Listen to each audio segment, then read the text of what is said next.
Hi everybody, welcome back to the channel. Yes, good intentions for doing one of these every week, and it didn't happen, and that's because I've been away again shooting, and this is what happens, you see. But it's not been quite as long this time, so thanks for your patience.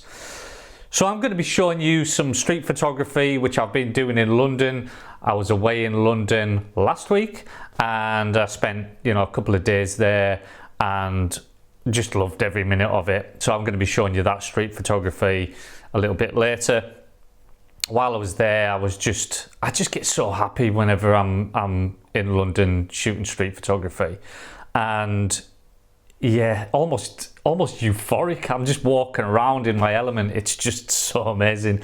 While I was walking around, I actually got stopped a few times of people who recognized me from the YouTube channel and were asking for selfies with me. So I was like thinking I was famous or something. And then there was other people as well thinking, who's he? Is he famous?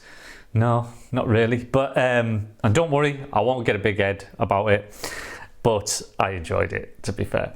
So I'm always telling people anyway, don't get a big head about being a photographer, especially if you're kind of getting some recognition and people are like loving your work. There's plenty of kind of posters that people can buy for that, and memes that say you are good enough. But as a photographer, I think sometimes it's healthy to think I'm not good enough in a way. Because if you thought you were good enough, then why would you ever learn anything new? Why would you ever grow as a photographer? So I'm not good enough yet. Will I ever be good enough? Who knows? So I think it's just a healthy thing to do is to just always grow as a photographer and not kind of get taken in by all the the love that you get or that your work gets. You need to keep grounded. But anyway, I haven't seen any of these selfies that have been taken with me, so maybe they got home and showed the photographs to the wife and said, look, it's Greg Williams. And the wife said, that's not Greg Williams. So maybe they just got the wrong person.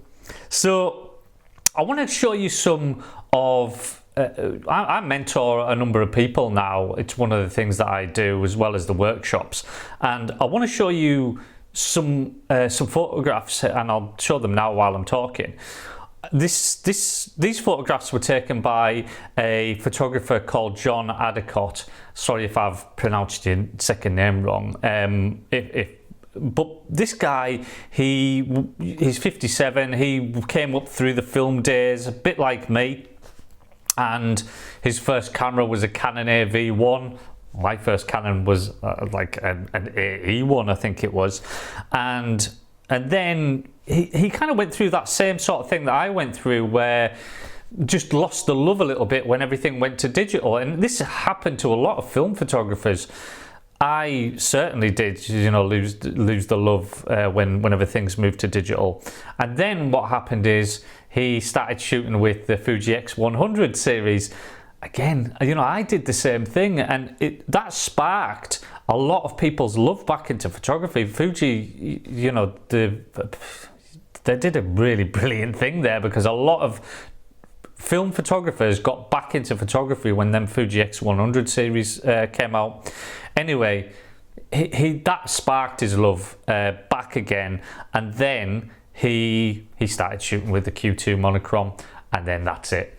He's smitten with that camera, and he is just growing all the time as a photographer now. I see big things for him.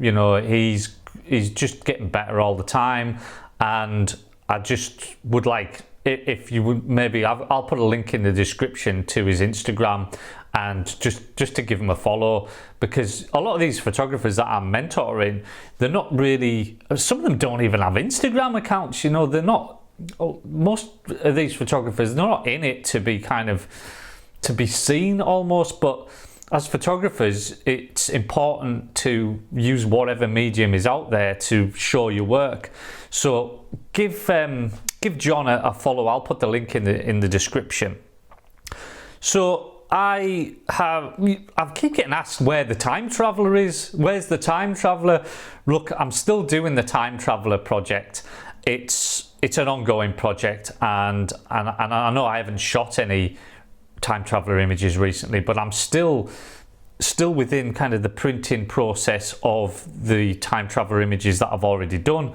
And you know that I love Platinum Palladium printing, and that's the way that those are being printed, and it goes so well with the, you know, with the time traveler element to it. He basically, I say he, we're calling the project he, but that project really goes with that element of Platinum Palladium print, because the Platinum Palladium print is so old. It's such an ancient process for printing, such a beautiful process.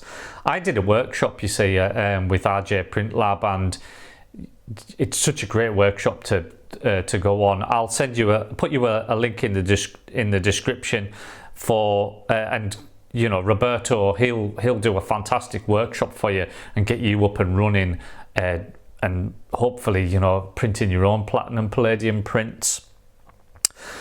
Obviously, I'm still using the Q2 Monochrom. There's just some magic that I can't reproduce with other cameras. I just, you know, I don't know what it is. I can't even put my finger on it. The only time when maybe I'll use a different camera, you know, sometimes I've got like a Fuji X-C4, and you know, and that is a great camera for, and the Fuji, you know, system is a great camera for, especially, you know, you put a nice lens on it and you can, for beauty type shots, you know, those cameras are amazing. It's sometimes the Q2 Monochrom can be a little bit too sharp on the fine detail, and I know you could edit it afterwards to kind of make it you know, flatter the skin and all that sort of stuff, but the Fuji is really great for that, you know, that sort of photography. And in fact, on the next video I'll show you some Fuji stuff that I've done, because I don't want this all to be like the Q2 Monochrom show. It just so happens that that's what I shoot with. So anyways, I'm going to put these photographs up for you to have a look at. So these are all the photographs that I took in London over those couple of days. Like I say, they're not all brilliant, but there's some, you know, there's some great ones in there. And as usual, I hope that these, you know, these inspire you. Get in touch with me if you want me to do an online workshop for you. If you're already kind of, you know, you're already kind of really established as a photographer, you know, you feel that maybe you don't need a workshop, maybe you just need me to mentor you, then I do mentorships as well, which is basically a 3 months mentorship. So, you know, you can get in touch with me about those as well. Here we go then.